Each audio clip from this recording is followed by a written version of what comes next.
अकीदत या इलाज, ईमान और तिब के बीच लकीर कितनी बारीक है। मैं हूं मीर अल्ताफ और आज तलाश जवाब में हम एक ऐसे मौजू पर बात करेंगे जो हर कश्मीरी के घर से जुड़ा है। एक ऐसा सवाल जो ईमान, दुआ और दवा तीनों के बीच लकीर को वाज़ेह करता है। कश्मीर में इलाज और ईमान का रिश्ता भी कुछ ऐसा ही है। दुआ हो या दवा, दोनों का मकसद एक ही है, इंसानी जान बचाना। ईमान का सफर दवा के साथ या इसके खिलाफ।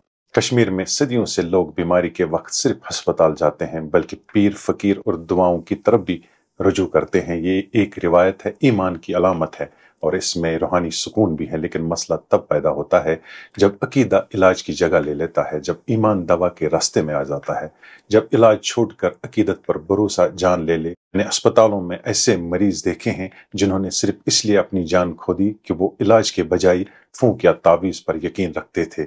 एक शख्स सांप के काटने के बाद अस्पताल नहीं आया, माथर पर भरोसा किया और जब लौटा जहर जिस्म में फैल चुका था। एक औरत जिंची के दौरान ताखिर से अस्पताल पहुंची, घर वाले पीरों के पास ले जाते रहे और नतीजा एक और जान जाया।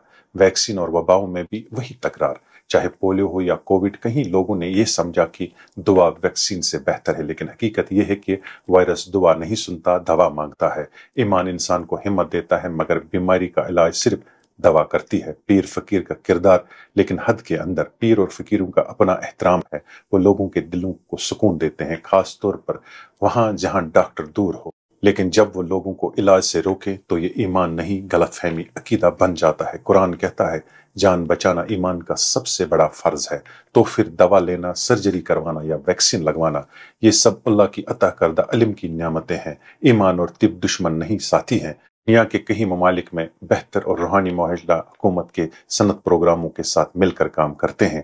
अगर कश्मीर में भी हमारे बुजुर्ग, हमारे पीर ये पैगाम दे कि दुआ करो, दवा भी लो, दोनों ही अल्लाह की रहमतें हैं, तो न सिर्फ बीमारियां कम होंगी बल्कि ईमान और इल्म के दरमियान नई हमआहंगी पैदा होगी। जहां दुआ और दवा एक साथ चलें, हकीकी शफा सिर्फ जिस्म की नहीं, रूह और दिल की भी होती है। सांप के जहर को दुआ नहीं, दवा खत्म करती है, मगर दुआ इंसान के दिल को मजबूत बनाती है। कश्मीर में हमारे बुजुर्ग, हमारे पीर ये पैगाम दे, दुआ करो और दवा लो, दोनों ही अल्लाह की रहमतें हैं, तो न सिर्फ बीमारियां कम होंगी बल्कि ईमान और इल्म के दरमियान नई हमआहंगी पैदा होगी। जहां दुआ और दवा एक साथ चले, हकीकी शफा सिर्फ जिस्म की नहीं, रूह की, दिल की भी होती है। सांप के जहर को दुआ नहीं, दवा खत्म करती है, मगर दुआ इंसान के दिल को मजबूत बनाती है और दवा जिस्म को शफा देती है और ईमान जिंदगी में उम्मीद को रंग भरता है। लिहाजा ईमान को इलाज का साथी बनाए, मुबदल नहीं, क्योंकि आखिर में सबसे बड़ा फर्ज जिंदगी बचाना है और जिंदगी बचाना ही सबसे बड़ी इबादत है। आज के लिए बस इतना ही। देखते रहिए क्यूएनएस टीवी। अल्लाह निगहबान।